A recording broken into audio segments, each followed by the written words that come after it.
Buenas tardes. Recién están 33 personas.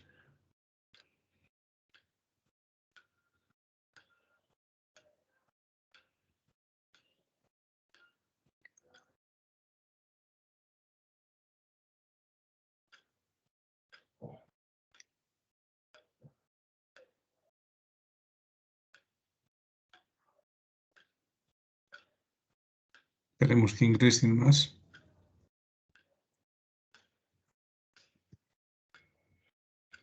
Empezamos y 5.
Bien, empezamos.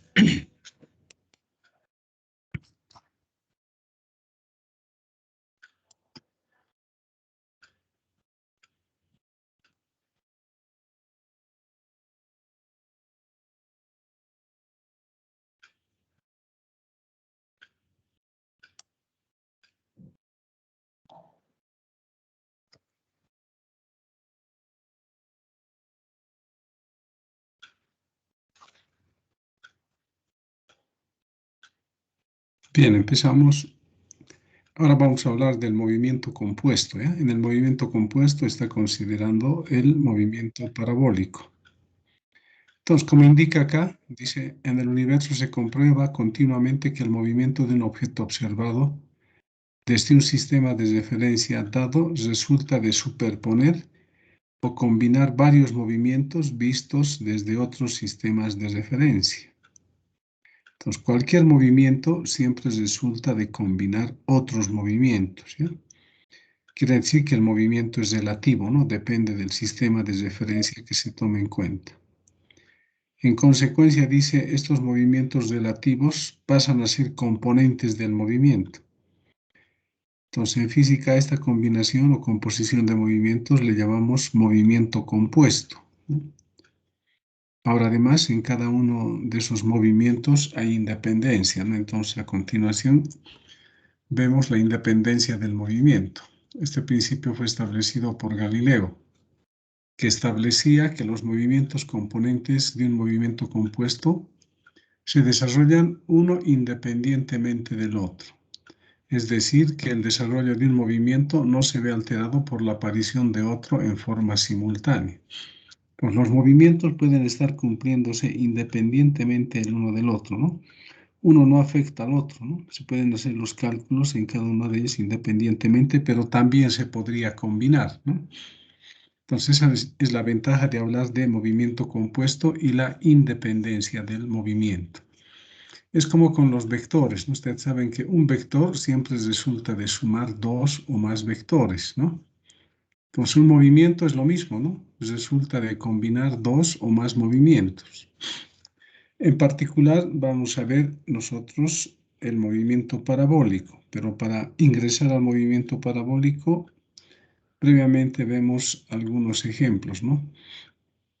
Un movimiento compuesto, por ejemplo, cuando se lanza una pelotita sobre una mesa, ¿no? Está con color azul acá la pelotita. Seguramente alguien ha lanzado la pelotita y la trayectoria que describe es esta, ¿no?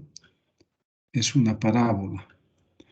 Pero ¿qué ocurre? Fíjense, simultáneamente, cuando esta pelotita azul abandona la superficie de la mesa, de acá se suelta a su ladito casi, ¿no? Otra esfera de color verde. Y esta va cayendo hacia abajo, ¿no? Resultado del experimento que sucede, ambas pelotitas, la verde y la azul, llegan al suelo simultáneamente, es decir, en el mismo tiempo, ¿no? Fíjense, por más que uno ha viajado en línea recta y el otro ha viajado en una trayectoria parabólica, el tiempo que han empleado ambos para llegar al piso es el mismo, ¿no? Entonces eso ya nos indica algo, ¿no? Que el movimiento parabólico puede ser la composición de un movimiento en caída libre, ¿no? Este es otro ejemplo. Dos esferitas, igual las dos pelotitas encima de una mesa, solamente que esta parte de la mesa está cortada, ¿no? Entonces, las dos se lanzan simultáneamente sobre la mesa, ¿no? La verde va a seguir marchando hacia la derecha, no sobre la mesa, mientras que la otra va a caer en movimiento parabólico. Y justo cuando esta toca tierra, esta otra esferita está en este punto, en el punto C, al mismo tiempo, ¿no? Entonces quiere decir también que este movimiento parabólico podría resultar de tomar en cuenta este movimiento en línea recta, ¿no? Porque al mismo tiempo y justo en el punto donde cae este, por encima va a estar el otro. Fíjense la línea segmentada, ¿no? Entonces este va a quedar en un punto y paralelamente el otro va a estar en este punto. Entonces el movimiento parabólico también puede resultar de combinar un movimiento rectilíneo, ¿no? Pero ¿qué tipo de movimiento rectilíneo? Aquí no nos están explicando si hay roce o no hay, si hay o no hay rozamiento. Entonces, como no nos especifica nada, suponemos que en la mesa no hay rozamiento, ¿no? Entonces, esta pelotita estaría moviéndose con movimiento rectilíneo uniforme, ¿no? A velocidad constante, si es que no hay rozamiento. Y la otra, bueno, hasta aquí se mueve a velocidad constante y de ahí en movimiento parabólico. Entonces acá nos damos cuenta ya que el movimiento parabólico resulta de combinar dos tipos de movimiento, ¿no? Un movimiento rectilíneo, uniforme en el eje X y un movimiento en caída libre en el eje Y. Entonces nos dicen acá, conclusión, ¿no? El experimento anterior se puede observar que el movimiento de la pelotita está compuesta de dos movimientos, uno de caída libre y otro de movimiento horizontal uniforme. Esta combinación de movimientos recibe el nombre de movimiento parabólico, ¿no? Entonces, combinar caída libre con movimientos rectilíneos uniformes resulta en el movimiento parabólico. Entonces, el movimiento parabólico es un movimiento compuesto.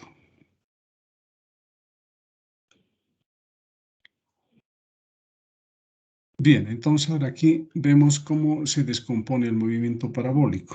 Acá tenemos una partícula que se lanza en una trayectoria parabólica, ¿no? Fíjense, alcanza una altura máxima y otra vez toca tierra al mismo nivel del cual ha partido, ¿no? Entonces, esta partícula, para que describa esa trayectoria, debe tener una velocidad inicial, ¿no? O debe dársele un impulso. Y esta velocidad le llamamos v sub 0, que forma un ángulo teta con la horizontal. Entonces, este movimiento se puede descomponer en un movimiento de caída libre y en un movimiento rectilíneo uniforme en el eje X. Pero ¿qué hay que hacer con esta velocidad que tenemos acá? Velocidad inicial para el movimiento parabólico, hay que descomponerla, ¿no? Uno en el eje Y, v sub 0y, y otro en el eje X, v sub 0, X. Una vez descompuesto, podemos decir que acá en este punto se está lanzando una partícula hacia arriba con una velocidad v sub 0y, ¿no? Sube, alcanza una altura máxima y vuelve a bajar. Pero ¿qué ocurre? Esta partícula en movimiento parabólico también alcanza una altura máxima, ¿no? Y de acuerdo al dibujo vemos que es la misma altura que ha alcanzado este cuerpo que se lanza hacia arriba, ¿no? En caída libre, ¿no? Caída libre, subida, bajada, dijimos ya, ¿no? Además, esta partícula, desde que parte, alcanza la altura máxima y otra vez toca tierra, tarda cierto tiempo, ¿no? Tiempo de vuelo se le llama eso, ¿no? El proyectil en ese mismo tiempo va de este punto a este otro punto. Eso es el tiempo de vuelo también, ¿no? Entonces, ese tiempo de acá hasta acá es el mismo de acá, sube y hasta acá.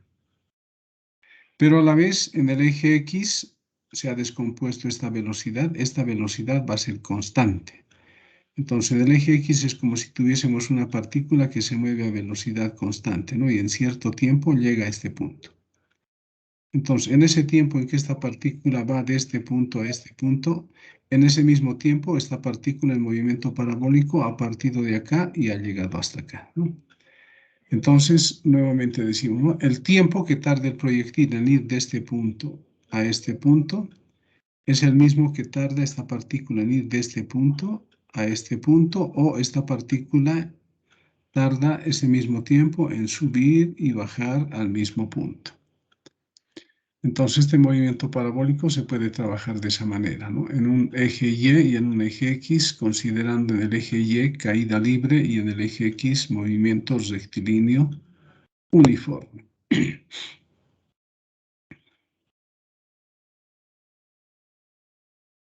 Ojo aquí, cuando alcanza la altura máxima, la partícula, su velocidad en el eje Y es cero. Aquí también se cumple eso, ¿no? Porque en el eje X sigue teniendo velocidad. Fíjense, la partícula acá sigue con su velocidad constante. Acá la componente en el eje Y es la que se anula. Ahora, esto de la aceleración de la gravedad, ¿no? En preguntas de opción múltiple se les hace la pregunta a los estudiantes, ¿no? Cuando alcanza su altura máxima, la partícula, la aceleración de la gravedad es cero, o se les da otras opciones, ¿no? Muchos colocan cero, pero no es así, ¿no? La partícula, desde que parte en movimiento parabólico hasta que llega al mismo nivel de referencia, siempre está sujeto a la aceleración de la gravedad, que siempre está dirigido hacia abajo. En este punto, cuando parte, ya la aceleración, la fuerza de atracción gravitatoria está actuando sobre la partícula. Cuando esté en este punto, también está actuando la fuerza de atracción gravitatoria. Tenemos el vector aceleración gravedad, ¿no? Cuando alcanza la altura máxima, igual, por el hecho de que alcance la altura máxima, no significa que la aceleración de la gravedad se hace cero, sino la componente de la velocidad en el eje Y se hace cero, ¿no? Entonces, fíjense, en cualquier punto en su trayectoria de la partícula está actuando la aceleración de la gravedad o la fuerza de atracción gravitatoria, ¿no? Por eso es que el cuerpo sube una altura y luego baja, ¿no? Si no existiera la fuerza de atracción gravitatoria, la partícula seguiría subiendo indefinidamente, ¿no? Ahora, además, en este gráfico se ve que en el eje X, fíjense acá, ¿no? Este es el vector velocidad v sub 0, su componente en el eje X. Esa componente acá se mantiene, ¿no? Pero en el eje Y, ¿qué ha sucedido? Ha disminuido, ¿no? El módulo de la velocidad. Acá, la componente en el eje X sigue manteniéndose, en el eje Y se ha anulado, ¿no? Ahora en la bajada, aquí v sub 0x continúa constante, pero acá ya hay una componente de la velocidad que ya está hacia abajo, ¿no? Y similarmente acá, ¿no? Cuando llega al mismo nivel de referencia, su velocidad en el eje X sigue siendo constante y en el eje Y esta componente es la misma que esta, pero de sentido contrario. Entonces aquí en el gráfico se ve la característica de la aceleración de la gravedad, de la velocidad horizontal y de la velocidad vertical que va disminuyendo, ¿no? Se hace cero y luego va aumentando, ¿no? Entonces, ¿qué está sucediendo en la subida? También les van a preguntar eso en opción múltiple, ¿no? Cuando la partícula está subiendo, está sujeta a la aceleración de la gravedad, pero que lo está jalando hacia abajo, ¿no? Es una desaceleración para la partícula, porque su velocidad en el eje Y tiene un valor, ¿no? Va subiendo, ha disminuido el módulo de su velocidad y aquí se ha hecho cero. Entonces, en el trayecto de subida, para la partícula en el movimiento parabólico, tiene desaceleración, ¿no?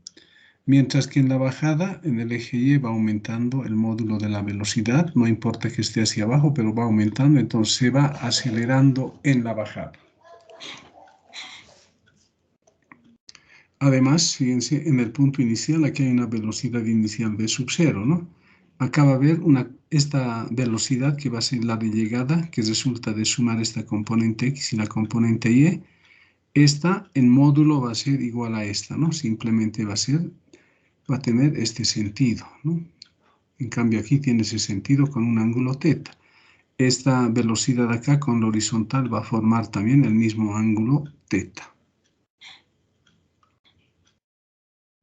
Bien, entonces ahora para el movimiento parabólico hay que descomponer, ¿no?, el vector velocidad inicial.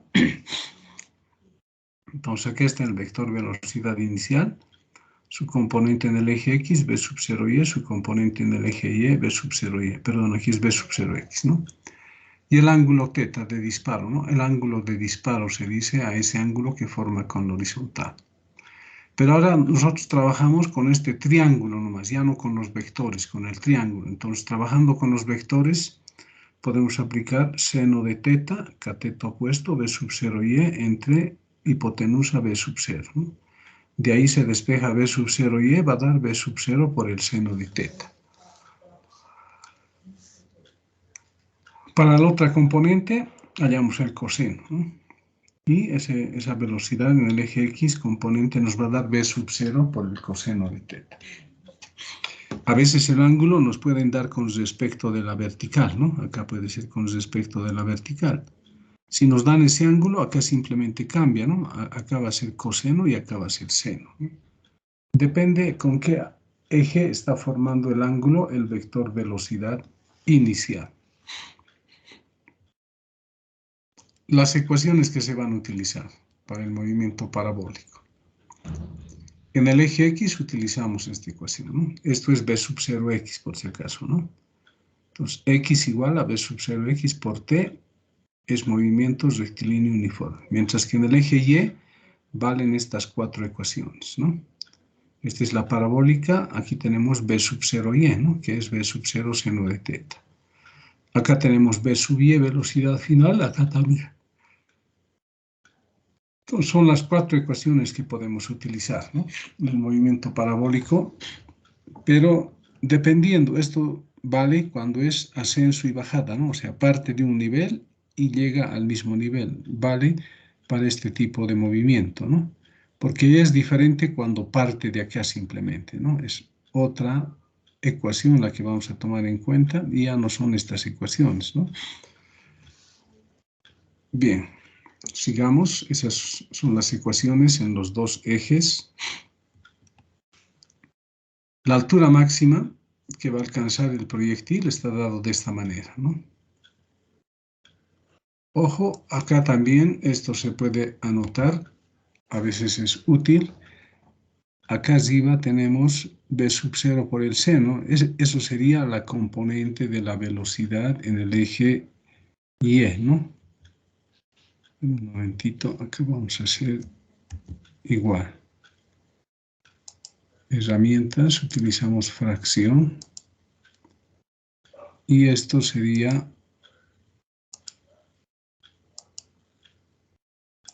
B sub 0y elevado al cuadrado, ¿no? Un momentito, acá esto está mal. Debería utilizar esto. Este B sub 0y, cortamos y pegamos acá, ¿no? Aquí vamos a colocar B. Esto es 0y. ¿Por qué se pierde acá? No me está haciendo caso, ¿ya? Bueno, quería anotar como B sub 0y al cuadrado sobre 2g. Pero no me está aceptando esto. A ver, vamos a copiar esto de acá. Copiar, pegar. Entonces acá sería B sub 0y. Ahora sí, 2g. También se puede anotar de esa manera, ¿no? Esa es la altura máxima que alcanza el proyectil. Acá también podemos, para el tiempo de vuelo, ¿no?, que es este, B sub 0 por seno es B sub 0 y, ¿no? Entonces acá también esto se podría anotar como, otra vez quebrado, fracción. Entonces acá sería 2 por B sub 0y, ¿no?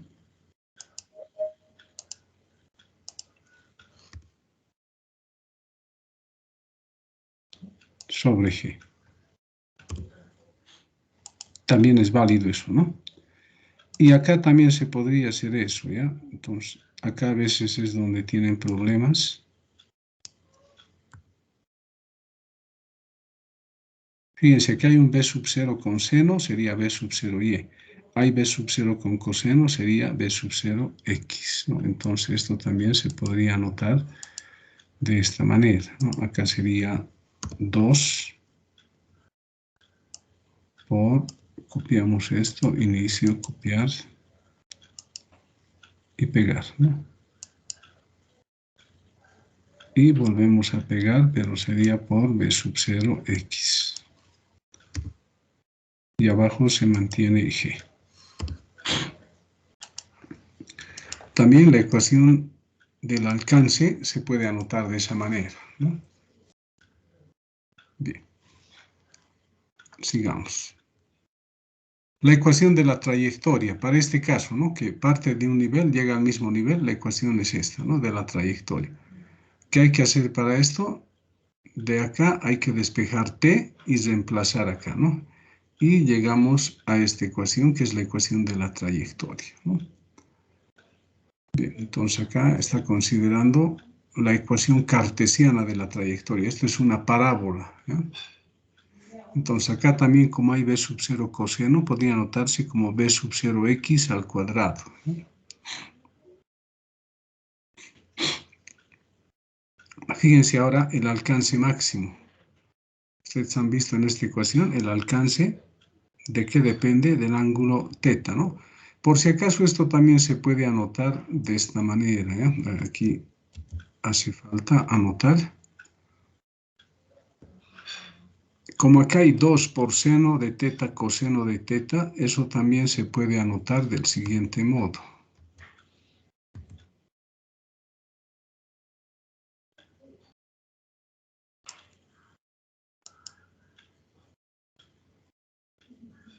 Fracción. Entonces acá tendríamos b sub 0 cuadrado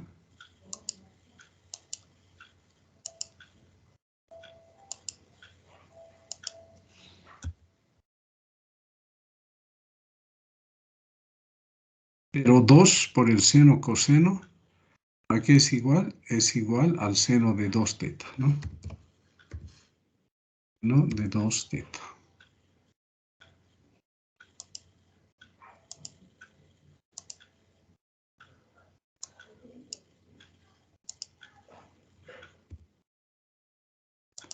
Esta es otra forma de expresar el alcance, ¿no? B sub 0 al cuadrado por seno de 2θ.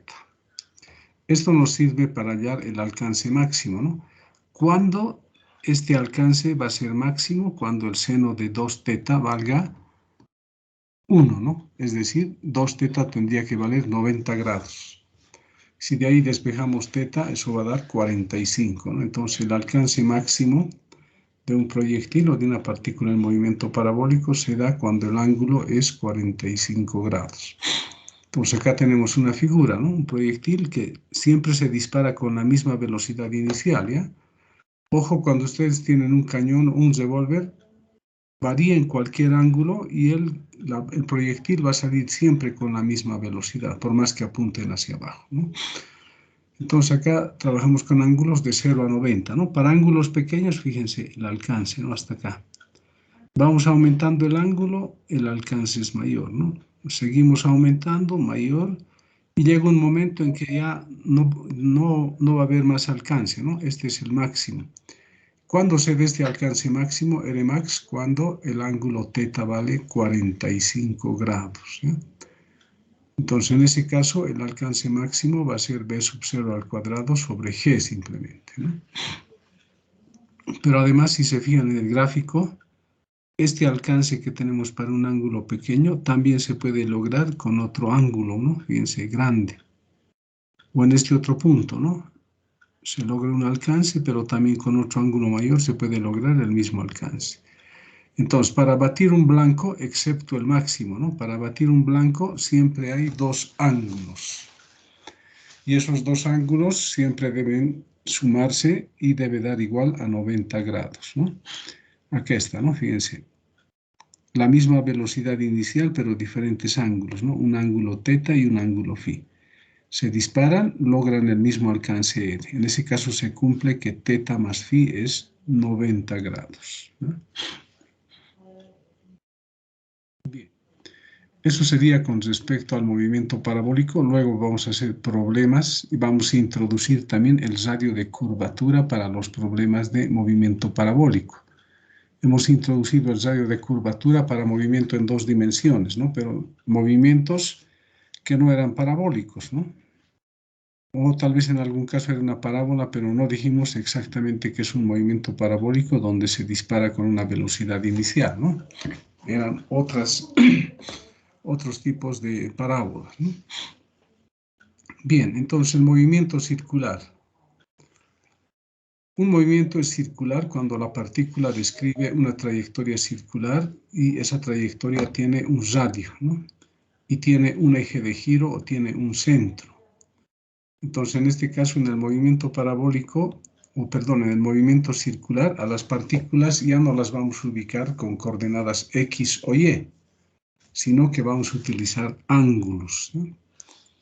Entonces acá tenemos un movimiento circular, una partícula girando en el sentido antihorario y su distancia al origen es r, ¿no? En este caso una vasita está sujetando a esta partícula y la base está girando, ¿no? La pelotita o esa esferita.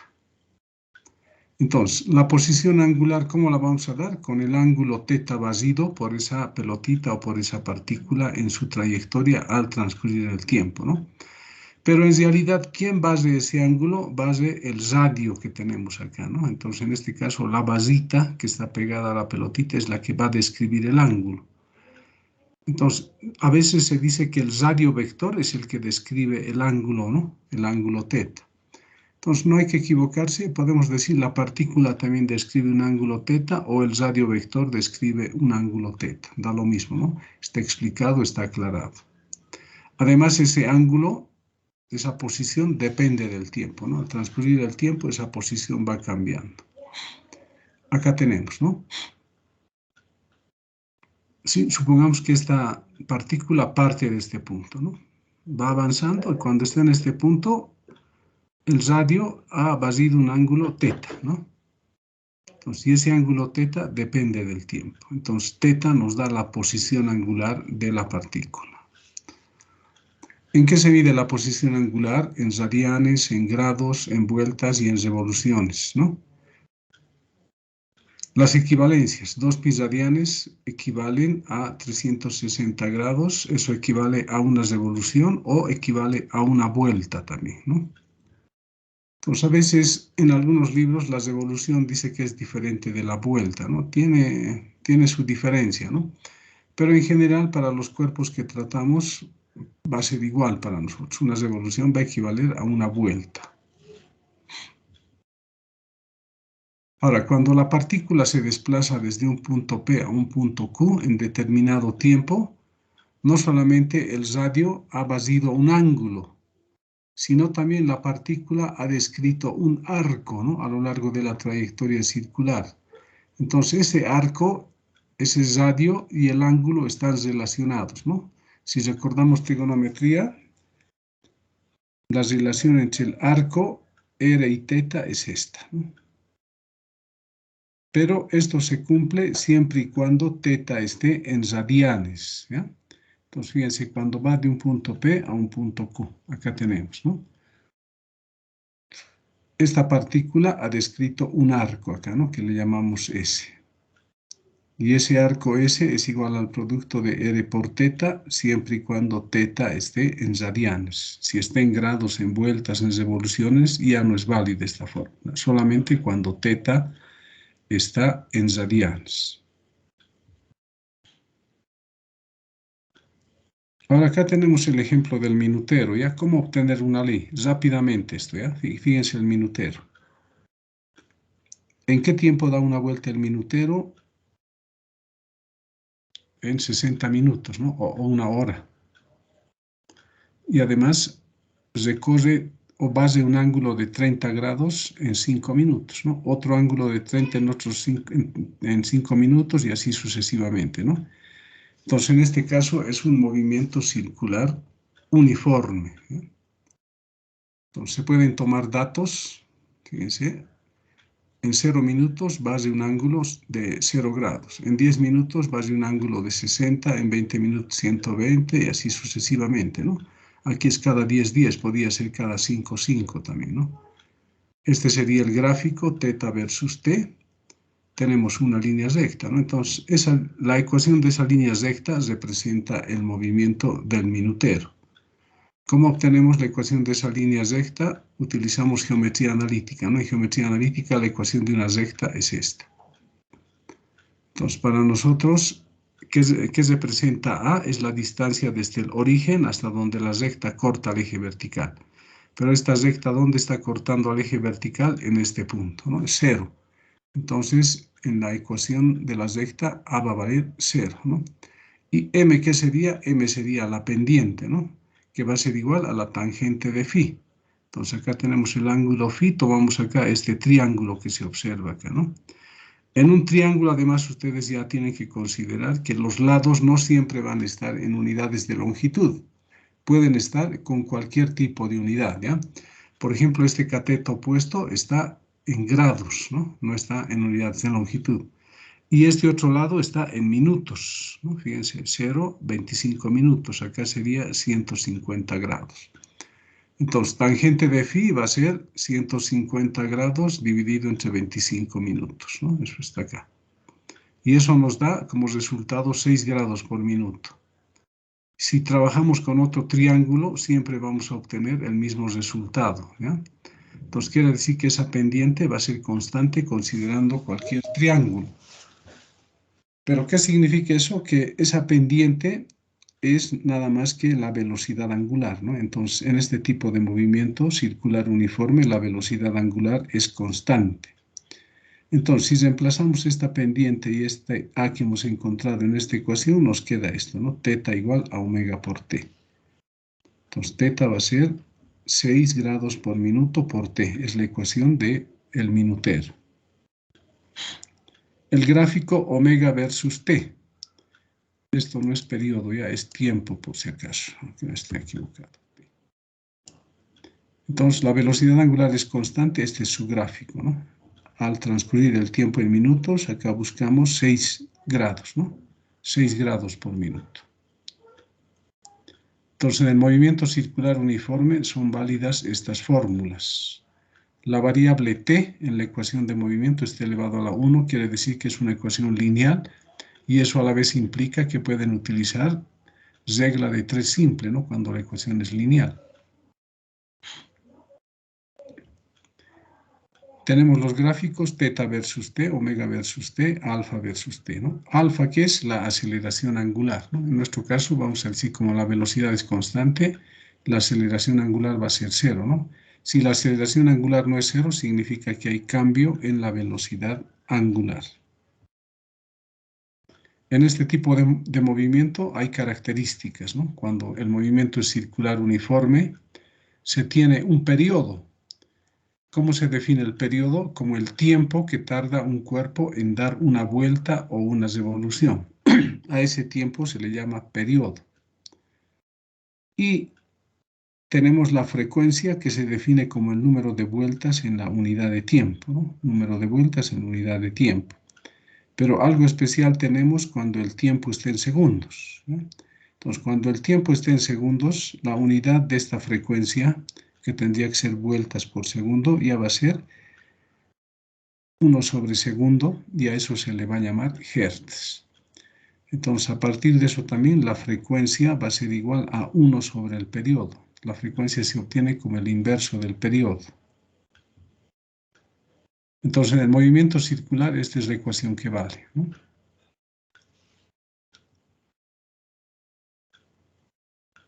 Acá nos están hablando del periodo otra vez, de la frecuencia. Aquí está, la frecuencia está en hertz, ¿no? También podemos hallar la velocidad angular utilizando esta fórmula, ¿no? En la fórmula que teníamos anteriormente, acá, en vez de teta puedo utilizar 2pi, ¿no? El ángulo en una vuelta. Y en vez del tiempo puedo utilizar el periodo y voy a obtener esta fórmula, ¿no? Para hallar la velocidad angular, o puede ser esta otra.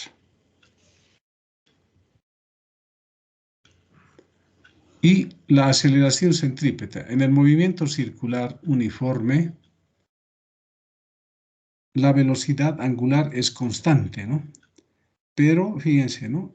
En este punto, cuando la partícula está describiendo una trayectoria con velocidad angular omega constante, en este punto la partícula tiene velocidad tangencial, ¿eh? O velocidad lineal se dice. Entonces, este es el vector velocidad v sub 1. Pero cuando esté en este punto la partícula, este es el vector velocidad v sub 2. Cuando esté en este punto, ese es el vector velocidad v sub 3, ¿no? Y el vector velocidad v sub 4.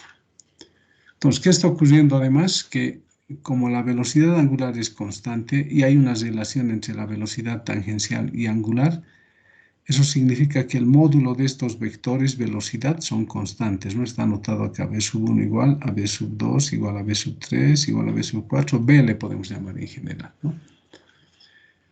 Entonces, en este caso, fíjense, el módulo de la velocidad no está cambiando, ¿no? ¿Qué es lo que está cambiando? El sentido y la dirección, ¿no? Entonces, cuando cambia el módulo de la velocidad, decimos que se tiene una aceleración lineal o aceleración tangencial, que es válido en un movimiento rectilíneo, también es válido en un movimiento curvilíneo, ¿eh? Vale también en un movimiento curvilíneo. Entonces no se olvide, ¿no? Una variación en el módulo significa aceleración tangencial o aceleración lineal, que vale en línea recta, trayectoria de la partícula en línea recta, o en un movimiento curvilíneo también vale. Y cuando varía el sentido y la dirección, como es este caso del vector velocidad, está variando el sentido y la dirección. Entonces, como está variando el sentido y la dirección del vector velocidad, también debe existir una aceleración, porque la definición de aceleración es variación en la velocidad con respecto del tiempo. ¿Qué puede variar en la velocidad? El módulo, el sentido y la dirección, ¿no? Entonces, en este caso se nos presenta que hay variación en el sentido y en la dirección del vector velocidad. Pues por lo tanto tenemos una aceleración en este caso que se llama aceleración centrípeta, ¿ya? Centrípeta significa dirigido hacia el centro. Entonces, para la partícula que esté en este punto, dibujamos el vector aceleración centrípeta, ¿no? Acá podemos dibujar otro vector aceleración centrípeta, otro vector y sucesivamente, ¿no? Entonces, no se olviden, si varía el sentido y la dirección, existe aceleración centrípeta. Pero también puede haber casos donde la partícula en un movimiento curvilíneo tenga ambas aceleraciones, tenga aceleración tangencial y tenga aceleración centrípeta. No necesariamente va a ser un movimiento circular uniformemente variado. En el movimiento circular uniformemente variado, la velocidad está cambiando, ¿no? En módulo, en sentido y en dirección. Entonces, en el movimiento circular uniformemente variado hay aceleración tangencial y hay aceleración centrípeta, ¿ya? Bien, entonces acá les pueden preguntar también como opción múltiple. Les pueden decir en qué movimiento, o la pregunta puede ser, ¿no? El vector aceleración centrípeta y el vector aceleración son perpendiculares cuando el movimiento les dan opciones, ¿no? Entonces ustedes acá se van a dar cuenta que, fíjense, el vector velocidad en cualquier punto con el vector aceleración centrípeta siempre forman un ángulo de 90 grados, ¿no? Entonces, ¿en qué tipo de movimiento formaría la aceleración centrípeta y el vector velocidad un ángulo de 90 grados? En el movimiento circular uniforme y también en el movimiento circular uniformemente variado, ¿no? Además, si este fuese un movimiento circular uniformemente variado, ¿cómo va a ser el vector velocidad con respecto a la aceleración tangencial? Van a ser paralelos, ¿no? Entonces, en un movimiento circular uniformemente variado, acá tenemos aceleración tangencial, ¿no? Podemos superponer a este vector. Bien, eso les aclaro porque en preguntas de opción múltiple les van a preguntar acerca de eso, ¿ya? Tienen que repasar ustedes el movimiento rectilíneo uniforme, uniformemente variado, circular, circular, uniformemente variado, incluso el parabólico, ¿no? Porque de ahí salen las preguntas de opción múltiple. Ahora, la aceleración centrípeta, ¿cómo está dado? Está dado de esta manera, ¿no? Es el módulo de la velocidad al cuadrado sobre el radio, o también puede ser el radio por la velocidad angular al cuadrado. ¿Se acuerdan ustedes en la clase pasada, en movimiento en dos dimensiones, la aceleración tangencial y normal? Ahí también hablamos de la aceleración normal, que también se le llamaba aceleración centrípeta, ¿no? Ahí utilizábamos en vez de r el radio de curvatura, ¿no? Simbolizado por la letra griega rho, ¿no? Pero en este tipo de movimiento circular y circular uniformemente variado, pues se puede hablar de radio, ¿no? Porque ya realmente tenemos un círculo, un solo círculo y ahí hay un radio. En cambio, en un movimiento curvilíneo tenemos varios arcos de diferentes círculos, ¿no? Una curva cualquiera se construye uniendo arcos de diferentes radios. Entonces, por eso que ya no decimos exclusivamente un radio R en el movimiento curvilíneo, sino decimos radio de curvatura en un punto, ¿no? Porque ya en el otro punto es diferente, en el otro punto es diferente, ¿no? Pero lo que hay que recordar es que una curva cualquiera se construye uniendo arcos de diferentes círculos. Entonces, no se olviden de lo que les estoy mencionando, aunque yo voy a resolver también la siguiente clase, problemas de opción múltiple. Vamos a analizar los diferentes tipos de movimientos con gráficos, ¿eh? Entonces, hasta esta parte sería lo que vamos a avanzar con respecto a movimiento circular, ¿ya? Porque lo demás usted en realidad hice un repaso aquí, he aclarado solamente algunas cosas, ¿no? Que hacía falta aclarar. Ustedes ya conocen todo esto, ¿no? Ustedes van a repasar movimiento circular uniformemente variado y la relación de parámetros angulares y lineales también, ¿no? Hay que repasar esa partecita. Bien, entonces ahora en base a esto voy a empezar a hacer ejercicios de movimiento parabólico inicialmente y después ya vamos a trabajar con movimiento circular uniforme y uniformemente variado. Entonces grabamos esto y les voy a mandar también esto, ¿ya? Es mejor que les mande en este instante, así no me olvido al final.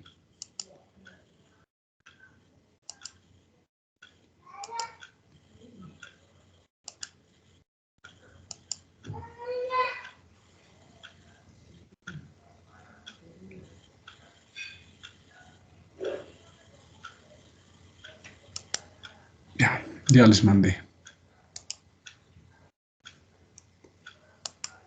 Ahora veamos problemas de movimiento parabólico.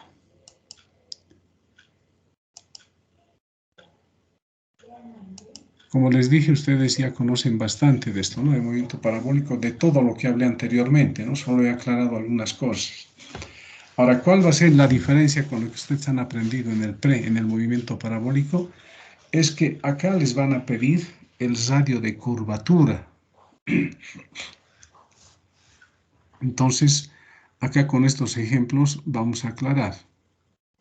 Dice, un proyectil es disparado con un ángulo de 60 grados respecto del horizontal y tiene una rapidez inicial de 100 metros por segundo en el instante del disparo.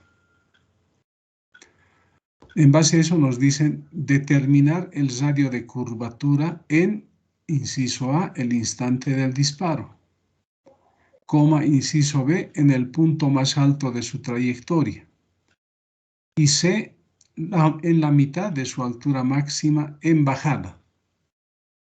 O sea, les están pidiendo el radio de curvatura en este punto, les están pidiendo el radio de curvatura en este punto, y acá a la mitad de la altura, ¿no? En este punto.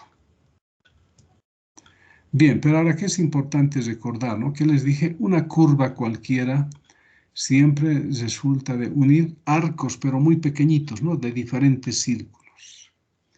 Entonces, la parábola también se puede construir de esa manera. Esta parábola se puede construir uniendo arcos de diferentes círculos, ¿no? En cada punto, diferentes círculos, ¿no? Arcos. nos da el movimiento parabólico.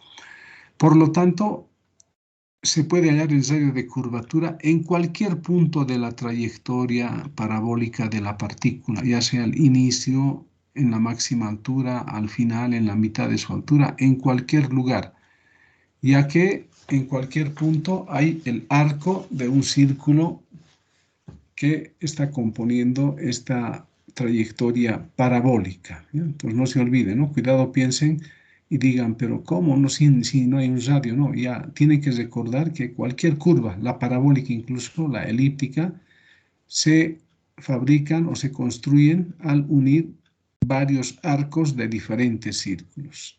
Eso significa que en cada punto hay un radio, ¿no? En este caso decimos un radio de curvatura. Entonces, por eso nos están preguntando determinar el radio de curvatura en el instante del disparo, en el punto más alto de su trayectoria y a la mitad de su altura. Con esas tres preguntas aclaramos todo, ¿no? Porque cuando hallamos a la mitad puede ser en cualquier otro punto también, ¿no? Bien, entonces, ¿cómo hallamos el radio de curvatura en los puntos que nos han pedido? Entonces, en el instante del disparo, acá de la figura, fíjense, voy a dibujar este vector velocidad inicial y lo voy a trasladar acá. ¿Qué voy a hacer? Quiero construir un eje tangencial, es decir, quiero utilizar coordenadas tangenciales y normales. El eje tangencial va a ser paralelo a este vector velocidad, ¿no? Porque, ojo, ese eje es paralelo a la trayectoria, es perpendicular a la trayectoria, es tangente a la trayectoria, ¿no? No es paralelo, es tangente a la trayectoria en un punto. Y el otro eje es perpendicular a ese, ¿no? Entonces, fíjense, ¿no? Aquí está el vector velocidad, está contenido en una recta tangente, ¿no? Y va a estar contenido en el eje tangencial, ¿no? Entonces, aquí está el vector velocidad y he construido el eje tangencial, ¿no? Está con color rojo, el eje tangencial simbolizado por la letra T. Y perpendicular a este eje está el eje normal, fíjense, ¿no? Con color rojo. Entonces, este es el eje normal y este es el eje tangencial. Ahora, ¿qué voy a hacer? En el caso del movimiento parabólico ya tenemos aceleración que es conocida.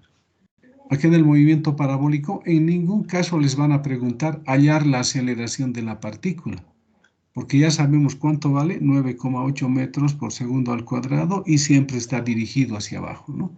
Entonces no puede haber preguntas de hallar la aceleración aquí en el movimiento parabólico porque ya sabemos cuál es la aceleración. Más bien esa aceleración nos va a servir para hallar una aceleración tangencial y una aceleración normal. ¿Cómo lo hacemos eso? Fíjense, ¿no? Esta partícula, este proyectil, ¿desde qué parte está sujeto a la aceleración de la gravedad, ¿no? Entonces, gracias a eso es que su componente en el eje Y va disminuyendo hasta hacerse cero, ¿no? En el punto más alto.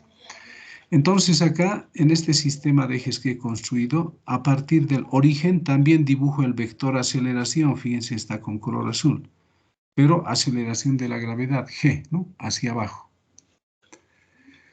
Entonces, ¿qué puedo hacer con este vector aceleración de la gravedad? Aquí tengo dos ejes, tangencial y normal.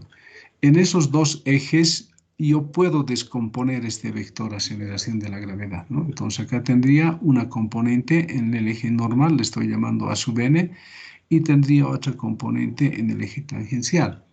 En realidad debería colocar A sub gt, ¿no? Y A sub gn, porque son componentes de la aceleración de la gravedad. Podemos aumentar eso acá, así podemos colocarlo, gn y acá gt. Después, ¿no? Así, gt. Así sería más claro y más correcto escribir, ¿no?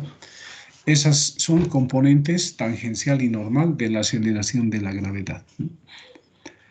Bien, entonces ahora, si yo quiero descomponer esta aceleración de la gravedad, necesito conocer un ángulo cualquiera, este o este otro. Bueno, aquí ya está anotado θ, ¿no? Pero ¿qué es lo que se hace para hallar ese ángulo θ, ¿no? Acá nos fijamos el vector velocidad inicial, con la horizontal forma un ángulo θ. Entonces acá trazo una línea horizontal, ¿no? Para poder dibujar ese ángulo θ. Y debo reproducir este ángulo en alguno de estos lugares. ¿Cómo? Utilizando el método de las perpendiculares. Este ángulo teta está formado por esta recta que corresponde al eje tangencial, ¿no? Y formado por esta recta que es horizontal. Entonces, ¿qué debo hacer? Debo buscar dos rectas perpendiculares a estas dos rectas que conforman el ángulo teta. ¿Cuál es la perpendicular a este eje tangencial? Es la normal, ¿no? El eje normal. ¿Y cuál es la perpendicular a esta línea horizontal? Es esta vertical que coincide con la aceleración de la gravedad, ¿no? Entonces, fíjense, ese ángulo teta se reproduce acá, ¿no? Por el método de las perpendiculares. Se reproduce también acá, ¿no? Yo podría seguir construyendo. Acá podemos hacer también esto, fíjense. Copiamos y pegamos. Y esto hacemos girar 90 grados.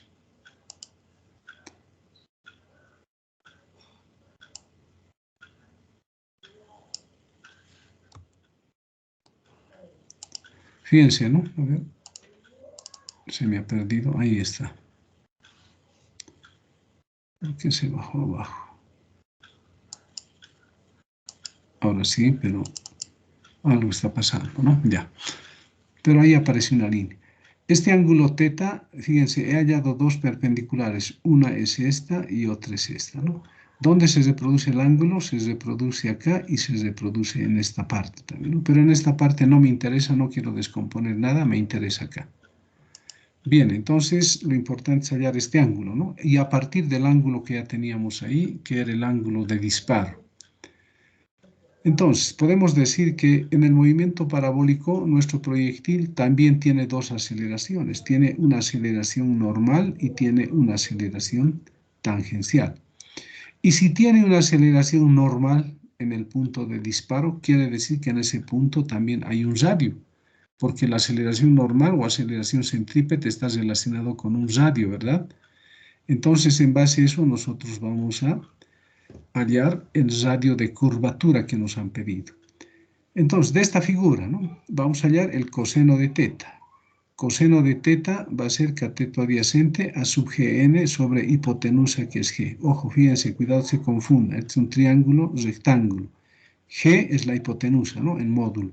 Y a sub gn es un cateto adyacente y esto es un cateto opuesto que sería a sub gt también, ¿no? Entonces aquí también vamos a aumentar g, ¿ya? Para que vaya de acuerdo con lo que estamos haciendo, ¿no? Coseno de teta va a ser a sub gn entre g. De ahí despejamos a sub gn. Va a dar g por el coseno de teta. Entonces, fíjense, a través de la aceleración de la gravedad podemos hallar una aceleración normal, ¿no? Entonces, ahora recordamos que la aceleración normal, en este caso, vamos a también aumentar aquí g, es igual, ¿a qué también es igual? La aceleración normal es igual a la velocidad en ese punto elevado al cuadrado, pero velocidad en módulo, ¿no? Elevado al cuadrado y dividido entre el radio de curvatura. Entonces, ahora, ¿cuál es la velocidad en este punto inicial? Es el módulo de este vector velocidad, ¿no? B sub 0. Entonces, por eso he puesto B sub 0 al cuadrado. Entonces, fíjense, tengo dos expresiones de la aceleración normal. Aquí hemos puesto como ecuación 1 y esta otra hemos puesto como ecuación 2. Ahora, igualamos esas dos ecuaciones, igualando 1 y 2. ¿Qué va a dar? G por coseno va a ser igual a B sub 0 al cuadrado sobre ρ. Y de acá despejamos ρ, que es el radio de curvatura, ¿no? Acá está dividiendo, pasa a multiplicar, ¿no? Y estos dos G y coseno que van a estar multiplicando pasan a dividir. Entonces, fíjense, así fácilmente he encontrado el radio de curvatura en el punto de disparo. Entonces, ¿qué me queda ahora? Reemplazar simplemente los datos que me han dado, ¿no? La velocidad inicial es 100 metros por segundo y el ángulo de disparo es 60, ¿no? Teta es 60. Entonces, reemplazamos, fíjense, B sub 0, 100 al cuadrado, 9,8 por coseno de 60. El radio de curvatura en el punto de disparo es 2041 metros. Quiere decir que aquí hay un arco pequeñito que corresponde a un círculo que tiene este radio, 2041. Bien. ¿Sí? ¿Alguien quiere decir algo? Bueno, sigamos entonces. Espero que me hayan entendido. Esto es muy importante, por eso estoy explicando muy claramente, ¿no? En el dibujo incluso está muy clarito, ¿no? He aumentado su G. En este caso, como no nos han pedido aceleración tangencial, no estamos hallando, ¿no? Pero para hallar la aceleración tangencial tendría que hallar el seno de teta, ¿no? Seno de teta sería A sub gt entre G. Y de ahí podríamos hallar la aceleración tangencial, ¿no? Bien, pero no nos han pedido eso, ¿no? Ahora, como hemos resuelto el inciso A en el instante del disparo, dice, ¿no? Ahora el inciso B en el punto más alto de su trayectoria, dice, acá arriba, ¿no? Bien. Entonces, cuando alcanza la altura máxima, ¿cómo es la velocidad? Solo tiene componente en el eje X, ¿no? B sub 0 X. Su componente en el eje Y se ha hecho 0, ¿no? Entonces, aquí estoy dibujando ese vector, ¿no? Este es el vector velocidad en la altura máxima del proyectil. Y también dibujo el vector aceleración de la gravedad. Bien, ojo, algunas personas piensan que el radio en este punto de la altura máxima es igual a la altura máxima que alcanza el proyectil. No es así, ¿eh? Es diferente de la altura máxima. Es un radio que es diferente a la altura máxima. Pero siempre procedo así, ¿no? Tengo el vector velocidad y debo dibujar el vector aceleración. En este caso había que descomponer, pero en este caso ya no hay que descomponer. Fíjense, cuando alcanza la altura máxima tengo el vector velocidad, v sub 0x, casualmente coincide con el eje X, ¿no? Pero en este caso le estamos llamando eje T, ¿no? Porque esta velocidad es tangente a la trayectoria. Y el eje normal va a coincidir con el eje Y, pero le llamamos normal simplemente, ¿no? Entonces aquí está la aceleración de la gravedad y nos fijamos, ¿no? Fíjense, ahora este vector aceleración de la gravedad está contenido en el eje normal nomás, ¿no? No tiene componente en el eje tangencial. Por lo tanto, la aceleración tangencial en este caso es cero, ¿no? Y la aceleración normal, ¿igual a qué va a ser? Igual a g simplemente, ¿no? Ojo, recalco, no hay componente de g en el eje tangencial, es cero, y si hay componente en el eje normal, y esa aceleración normal es justamente la aceleración de la gravedad, ¿no? Entonces ya no necesito descomponer. En cambio, en este otro caso sí, ¿no? Porque necesito la aceleración en el eje normal y necesito la aceleración en el eje tangencial. Por eso se ha descompuesto la aceleración de la gravedad. En este caso ya no hace falta, ¿no? Porque g es justamente la aceleración normal cuando la partícula alcanza su altura máxima. Por lo tanto, anotamos, ¿no? Aceleración normal igual a g. Además, la aceleración normal en este punto igual a ¿cuánto es? A la velocidad que hay en ese punto, ¿no? La velocidad, ¿cuál es? B sub 0x, ¿no? Entonces, B sub 0x al cuadrado sobre el radio de curvatura. El radio de curvatura estoy simbolizando como ρ también, ¿ya? Pero va a ser diferente de este otro ρ. Tal vez aquí debería colocar ρ sub 0, ¿no? Para diferenciar de este. Entonces, hagamos eso. Vamos a aumentar, porque a veces uno no se da cuenta, piensa que es el mismo valor, ¿no? Pero no es así. Entonces, para diferenciar, estoy colocando esto, ¿no? Estoy aumentando el subíndice 0.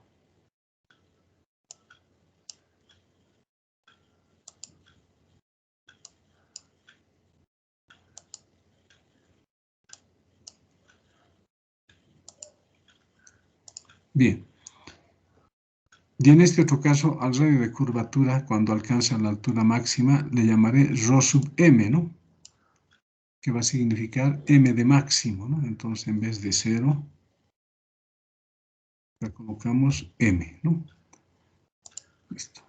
Entonces, la aceleración en este punto, de acuerdo a nuestros conocimientos de movimiento circular, lo que hice hace rato, es igual a la velocidad al cuadrado sobre el radio, ¿no? Entonces, en este punto, ¿qué velocidad hay? V sub 0x, ¿no? Al cuadrado y sobre el radio, en este caso el radio de curvatura en el punto máximo.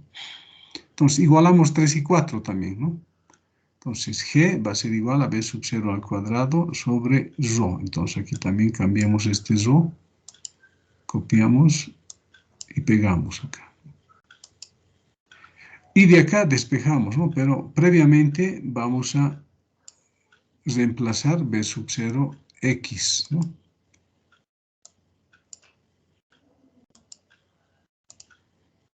B sub 0x es B sub 0 por coseno de teta, ¿no? Y eso elevado al cuadrado, y es lo mismo que B sub 0 cuadrado coseno cuadrado de teta. Y de acá despejamos el radio de curvatura. Es rho sub m, ¿no? Voy a hacer ese cambio previamente. Rho sub m, rho sub m. Entonces, de acá he despejado, ¿no? Este rho sub m pasa a multiplicar y g pasa a dividir. Ya tenemos los datos, conocemos la velocidad inicial, conocemos el ángulo en ese punto, y el radio de curvatura es 255,1 metros, ¿no? Entonces, ese es el radio de curvatura cuando la partícula alcanza la altura máxima, ¿no? Hemos respondido a los incisos A y B. Ahora nos falta el inciso C. Dice hallar el radio de curvatura en la mitad de su altura máxima en bajada. Como hay simetría, puede ser en bajada o en subida, ¿no? El resultado va a ser el mismo. Pero tenemos que hallar en la mitad de su altura, ¿no? Ahora fíjense, supongamos que este es el punto, ¿no? Donde es la mitad de la altura. Acá, en este punto. Hay un vector velocidad que es tangente a la trayectoria, ¿no? Entonces, con ese vector velocidad yo construyo el eje tangencial. Entonces, aquí está ese vector, en color negro, fíjense, B, ¿no? Es el vector. B le estoy llamando en ese punto, ¿no? Cuando alcanza la mitad de su altura máxima. Y ahí construimos el eje tangencial, fíjense, ¿no? T. Y el eje normal es perpendicular. Y la aceleración de la gravedad en ese punto está hacia abajo, ¿no? Bien, entonces ahora, acá nuestro problema es hallar la velocidad, ¿no? Y también el ángulo. Ojo, cuidado, piensen que el ángulo es teta, aquí ya no es teta, ¿no? El ángulo es teta solamente cuando parte y cuando llega acá, ¿no? Hay un ángulo teta. Acá tiene otros ángulos ya, ¿no? O el ángulo que forman la componente vertical con la horizontal es diferente de teta, ¿no? Bien, entonces estamos en este punto, ¿no? Acá. Ahora, ¿qué hago? Similarmente, ¿no? Voy a decir que la aceleración de la gravedad está siempre dirigido hacia abajo, ¿no? Y necesito para descomponer el ángulo phi. Entonces acá este vector velocidad con la horizontal forma un ángulo phi, ¿no? Por comodidad estoy eligiendo ese ángulo, ¿no? Con la horizontal, podría ser con la vertical también, ¿no? Y por el método de las perpendiculares reproduzco este ángulo phi acá para descomponer la aceleración de la gravedad. Entonces ese ángulo phi se reproduce acá, ustedes ya lo van a hacer, ¿no?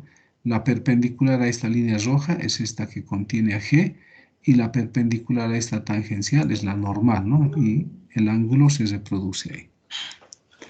Entonces acá primero hallamos el coseno, ¿no? Coseno de teta.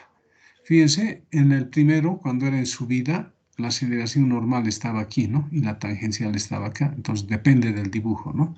Como esto es en bajada, tenemos esto. La aceleración normal está acá, ¿no? Y la tangencial es esta otra. Bien, entonces ahora igual, coseno de phi, ¿qué va a ser? Coseno de phi a sub n dividido entre g. Acá también deberíamos haber utilizado a sub g.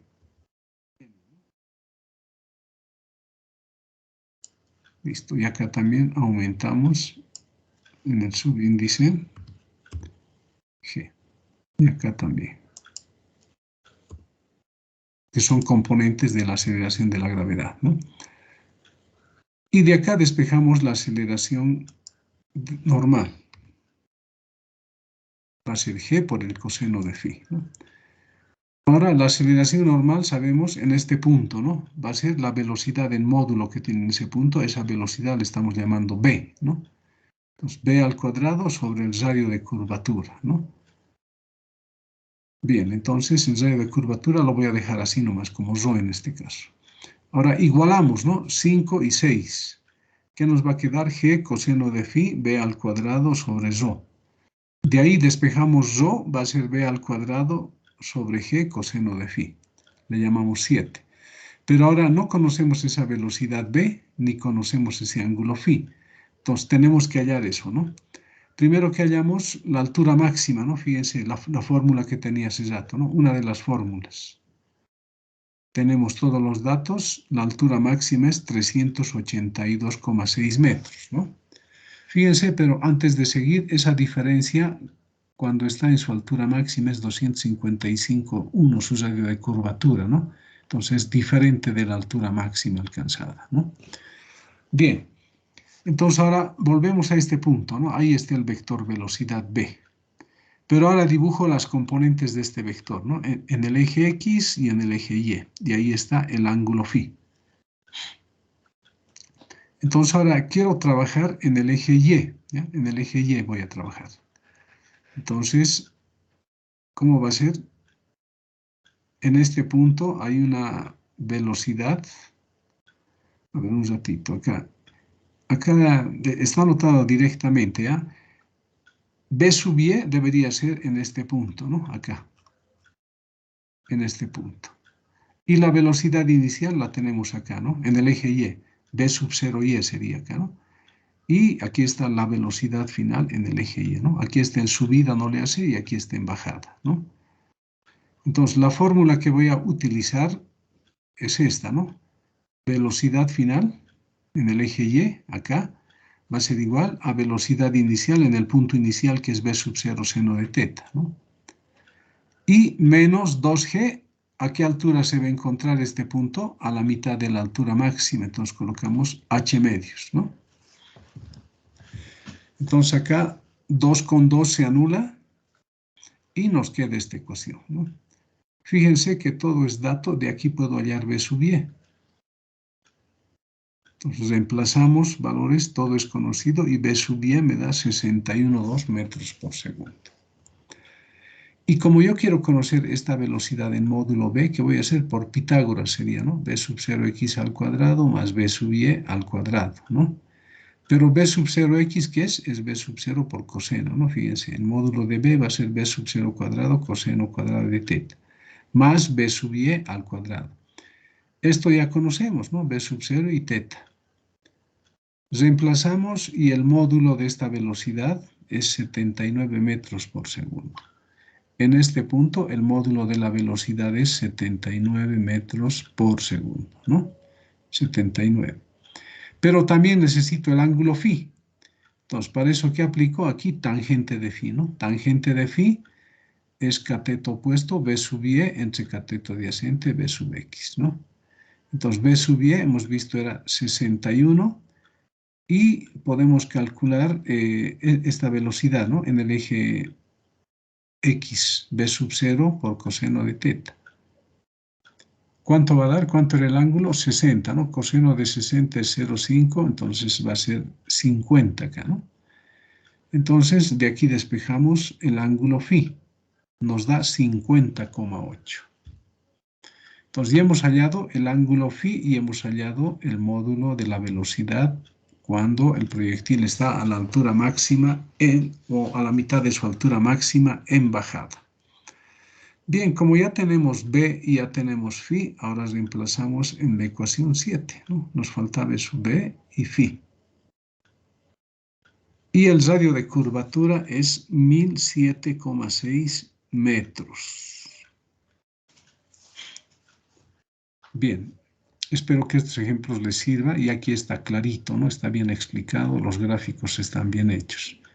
Tienen que acordarse, ¿no? Cómo se halla en el punto inicial, cómo se halla en la altura máxima y en cualquier otro punto, no necesariamente en bajada, puede ser en subida, hay que dibujarse, pero de esta manera.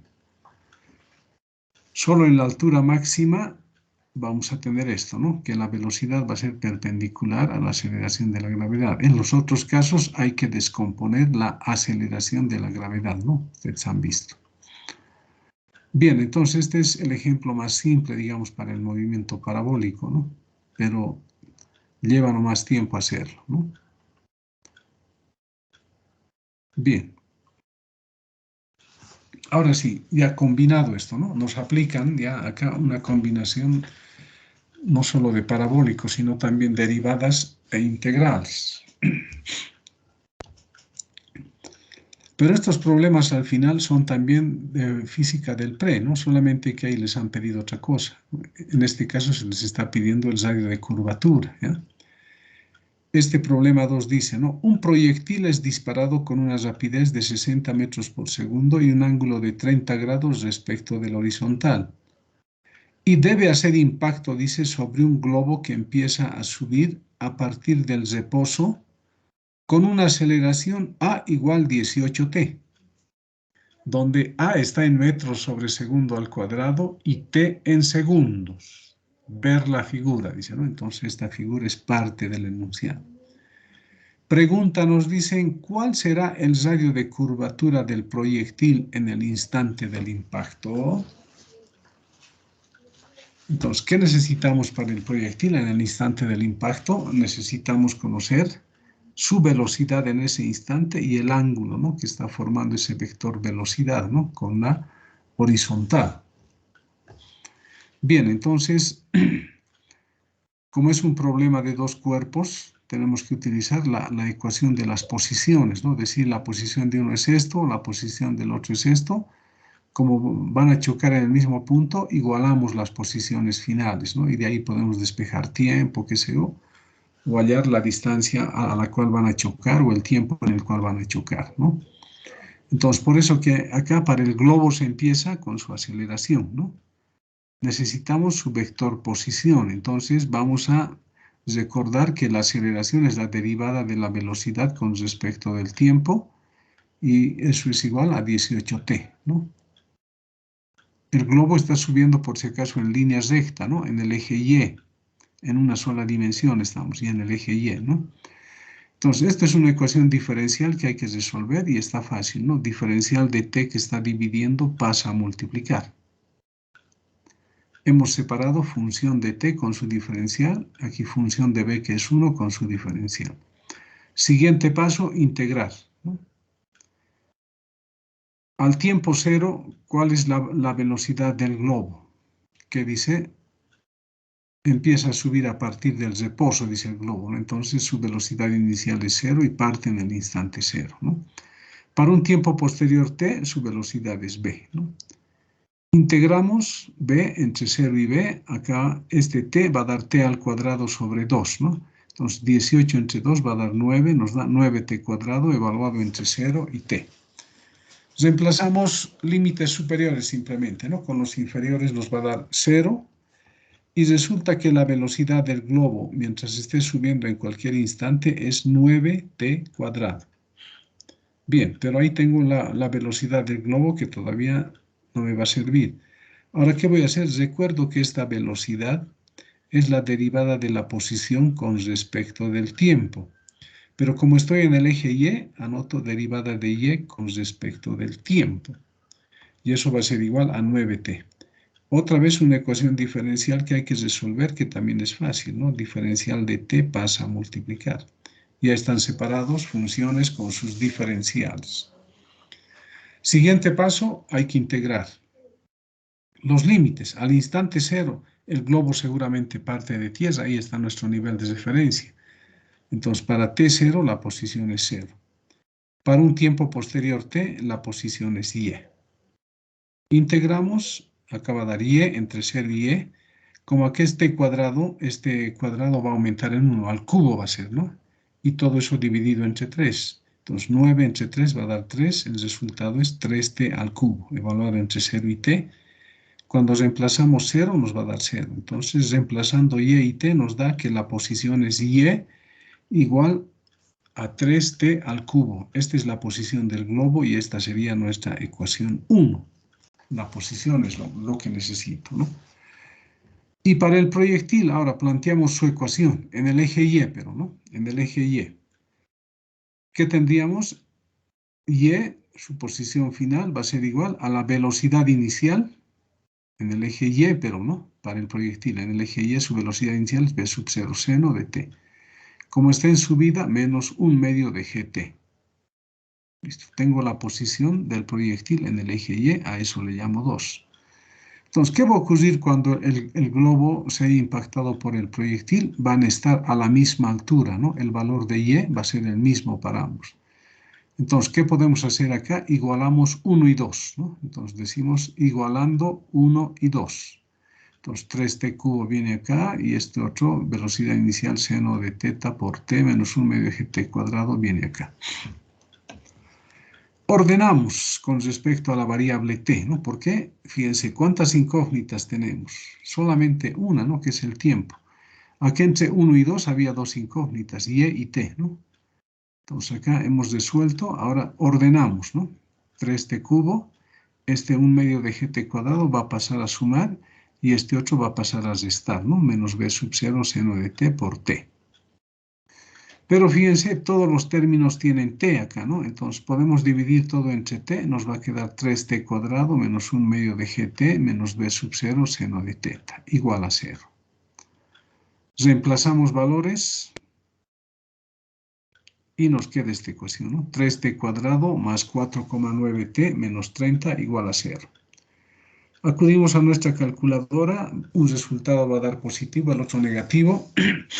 Tomamos en cuenta el valor positivo, ¿no? Va a dar 2,45 segundos. Entonces, el globo es alcanzado por el proyectil 2,5 segundos después que ha partido de tierra. 2,45 segundos. Listo. Entonces, ahora, ¿qué necesitamos? Para el proyectil necesitamos su velocidad en ese punto, ¿no? Necesitamos hallar en el eje Y, B sub Y, y en el eje X necesitamos B sub 0X, ¿no? Entonces, primero calculemos B sub 0X, ¿no? B sub 0X va a ser B sub 0 coseno de teta, esos datos los tenemos. B sub 0X es 52 metros por segundo. Ahora, en el eje Y, en ese punto de impacto, calculamos su velocidad, ¿no? Va a ser B sub 0, B sub Y, velocidad final, ¿no? En el punto inicial es B sub 0 seno de teta y menos G por T. Ya conocemos el tiempo en el cual va a ser impactado. Entonces acá hay que reemplazar valores simplemente, ¿no? Entonces B sub Y nos da 54 metros por segundo. Entonces en este punto de impacto hay una componente de la velocidad en el eje Y y una componente de la velocidad en el eje X, ¿no? Pero nosotros necesitamos el módulo de la velocidad en ese punto. Entonces, B, le llamamos a esa velocidad, va a ser B sub 0x al cuadrado más este B sub Y al cuadrado. ¿Cuánto nos da eso? Nos da, reemplazando valores, 75 metros por segundo. Ya hemos hallado el módulo de la velocidad del proyectil en el punto de impacto, ¿no? Entonces ya tenemos la velocidad. ¿Qué nos faltaría? El ángulo, ¿no? Necesitamos un ángulo también ahí. Entonces, como tenemos aquí componentes de la velocidad, fíjense, en el eje X y en el eje Y, ¿qué hacemos? Aplicamos tangente de phi. Va a ser componente de Y entre componente en X, ¿no? Reemplazamos 54 y 52, hallamos arco tangente, nos da 46,1 grados. Y como esto es en subida, fíjense, las componentes son positivas, ¿no? 52 y acá da 54, es en subida, ¿no? Entonces es como lo que hicimos hace rato, ¿no? Cuando se dispara el proyectil, eso como subida podemos considerar porque sus componentes de velocidad son positivas también, ¿no? Entonces, la aceleración normal igual a ¿qué va a ser? Va a ser igual a g por el coseno de phi y eso va a ser igual a la velocidad en ese punto entre el radio de curvatura. De acá despejamos el radio de curvatura, nos va a dar b al cuadrado sobre g coseno de phi. Ya tenemos los datos, reemplazamos y el radio de curvatura en el punto de impacto del proyectil al globo es 828 metros. Bien, ustedes han visto una aplicación de lo que hicimos anteriormente, ¿no? Pero acá también ustedes ya sabían cómo resolver este tipo de problema, ¿no? Lo que no sabían era cómo hallar el radio de curvatura, ¿no? Aquí ya no he dibujado porque se parece a este caso, al primero, ¿no?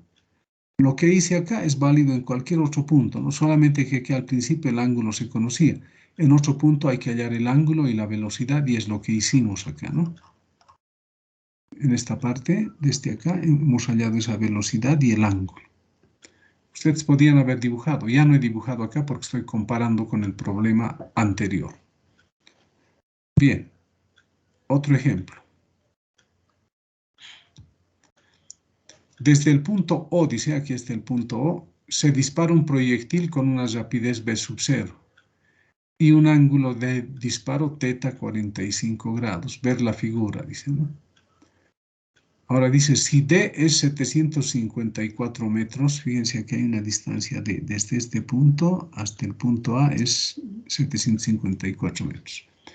Y el proyectil impacta en el punto A, dice, ¿no? Acá. Determinar el radio de curvatura en el punto de disparo, dice, ¿no? Entonces aquí hay que hallar el radio de curvatura en el punto de disparo. Considerar que G es 9,8 metros sobre segundo al cuadrado. Entonces esta figura es parte del enunciado, ¿no? Fíjense acá nos dan una distancia desde donde se dispara el proyectil hasta donde empieza la pendiente, eso se ha llamado E, vale 100 metros, ¿no? Entonces, como nos están pidiendo el radio de curvatura en el punto de disparo, ¿qué necesitamos en este punto de disparo para hallar el radio de curvatura? Necesitamos el módulo de la velocidad y necesitamos conocer el ángulo simplemente, ¿no? Ya después G, la aceleración de la gravedad, vamos a descomponer y la aceleración normal va a ser igual a G por el coseno de θ, ¿no? Entonces, ¿qué nos faltaría? De acuerdo a nuestros datos, nos falta la velocidad inicial. No conocemos cuánto vale la velocidad inicial acá. Entonces, nosotros al resolver este problema tenemos que hallar primero la velocidad inicial. Una vez que hemos hallado la velocidad inicial, recién podemos calcular el radio de curvatura en el punto de disparo.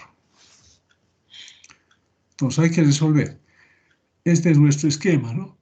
Este es el punto de impacto. A la altura, desde tierra le llamamos H mayúscula y desde donde se dispara el proyectil o desde este puntito, porque esto ya vale E100, desde el inicio de la pendiente hasta acá le vamos a llamar D mayúscula. Entonces hay que resolver, ¿no? Uno pensaría en utilizar ecuaciones en el eje Y, en el eje X, ¿no? Pero ¿qué es lo más práctico? Ustedes tienen que tener a mano su formulario, ¿no? Y tienen que poder escoger de ahí qué fórmula van a utilizar. Entonces, fíjense, yo he utilizado esto, ¿no? La ecuación de la trayectoria. Este proyectil viene acá y fíjense, es una subida y bajada, entonces vale esta fórmula, ¿no? Y es igual a x tangente de θ menos g por x al cuadrado sobre 2b sub 0 coseno de θ. Esto que sea la ecuación 1. ¿Qué incógnitas tengo en esta ecuación 1? No conozco y, ¿no? Que en este caso va a ser h seguramente, ¿no? No conozco x, pero x tendría que ser e más d, ¿verdad? X para el proyectil tendría que ser e más d. Y e tendría que ser h, ¿no? Bien, entonces esta ecuación es la que voy a utilizar. Entonces, no conozco y, no conozco x, ¿no? ¿Qué más no conozco? B sub 0. Θ nos han dado, ¿no? Entonces, tengo acá una ecuación que tiene tres incógnitas, ¿no? X, y B sub 0. Entonces, ¿qué vamos a hacer? Acá tenemos un triángulo rectángulo, ¿ya? Y nos han dado el dato del valor D, ¿no? Fíjense que dice D vale 754. Entonces, como tengo D y tengo este ángulo de 30, yo puedo calcular cuánto vale H, puedo calcular cuánto vale D, ¿no? Y para eso voy a aplicar seno, ¿no? Seno de 30 es cateto opuesto H entre hipotenusa, que es D. De ahí despejamos H y tenemos D por el seno de 30. Podríamos haber calculado aquí, ¿no? Pero le estoy llamando 2, ¿no? Luego hallamos el coseno de 30, va a ser cateto adyacente, que es D sobre D minúscula. De ahí despejamos D mayúscula, D por el coseno. Le estamos llamando 3. ¿Qué vamos a hacer? Reemplazamos 2 y 3 en 1.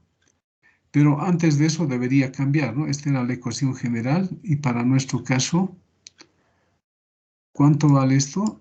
Esto vale H, ¿no? Entonces cambiamos acá, esto es H. Y X, la distancia desde este punto hasta este punto, ¿cuánto vale? E más D, ¿no? Entonces, como aquí no me va a alcanzar, esto lo dejaré como estaba. Es como una ecuación que he planteado inicialmente, ¿ya? Entonces voy a anotar en esta partecita, ¿ya? Me da más campito para anotar. Entonces, la ecuación que voy a utilizar es esta, pero no así como está, ¿no? Algo ha pasado aquí, he hecho algo.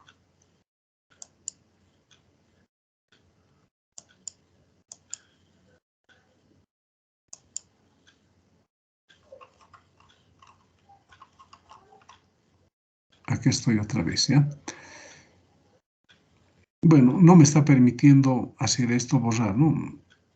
Pero ya les indico a ustedes, ¿no? Este Y va a ser H, ¿no? Por si acaso. Y este X, ¿qué va a ser? Va a ser E más D, ¿no? Entonces, reemplazando 2 y 3 en 1, ¿eh? Vamos a asumir que aquí está H y aquí está E más D. Entonces, en vez de Y, ¿qué colocamos? Que sería H, D por el seno de 30, ¿no? Y en vez de X, ¿qué colocamos? E más D por el coseno de 30. Y lo mismo acá, ¿no? Donde está X al cuadrado, E más D elevado al cuadrado. Bien. Nos fijamos en esta ecuación. ¿Cuántas incógnitas? D es conocido, el ángulo es conocido, E conocido, D conocido. Todo, acá nuestra única incógnita es B sub 0, ¿no? Porque lo demás es dato. Entonces esto mantenemos y acá, bueno, esta parte sigue acá, ¿ya? Y acá simplemente estamos desarrollando esto al cuadrado, ¿ya? Bueno, debería haber reemplazado aquí inicialmente y hacer el cálculo era más rápido, ¿no? Ya era reemplazar valores. Entonces aquí estoy alargando un poco y al final me queda esta ecuación, ¿no? Y de acá despejamos B sub 0, ¿no? Entonces B sub 0, reemplazando valores, nos da 121,6 metros por segundo. Entonces, fíjense, he hallado ya la velocidad inicial, entonces ahora ya puedo calcular cuál es el radio de curvatura en este punto, ¿no? Como tengo teta es 45, ahora otra vez hago lo que hice en el primer problema, ¿no? Aquí está la velocidad inicial, acá está el eje tangencial y aquí está el eje normal. Esta va a ser la aceleración tangencial y esta va a ser la aceleración normal. El ángulo teta por el método de las perpendiculares se reproduce en esta parte, ¿no? Entonces, de la figura dice, ¿no? Coseno de teta, ¿no? Sería A sub n sobre G. Y de ahí despejamos A sub n, ¿no? Sería G por el coseno de phi. Entonces, para el punto de disparo que tenemos, que la aceleración normal va a ser también B sub 0 al cuadrado sobre el radio de curvatura. Entonces, de acá despejamos el radio de curvatura, ¿no? Es B sub 0 al cuadrado sobre A sub n. Pero A sub n es G por coseno, nos reemplazamos, G por coseno. Y hemos hallado el radio de curvatura, ¿no? Solamente nos queda reemplazar.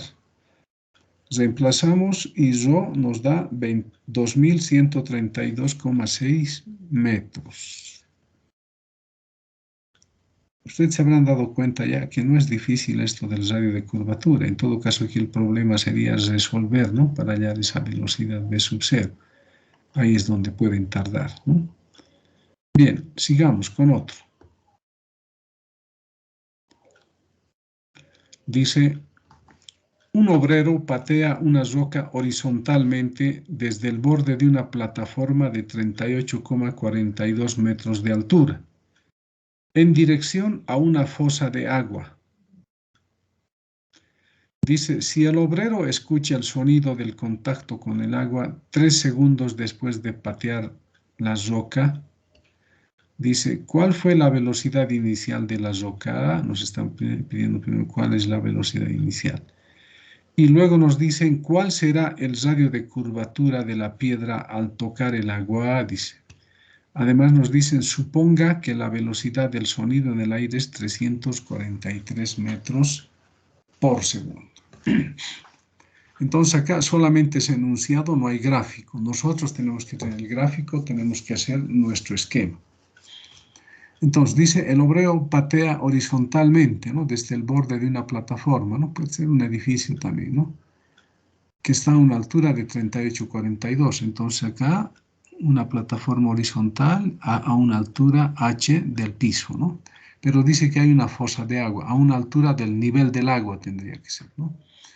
Entonces aquí la roca se patea y su trayectoria parabólica es esta, ¿no?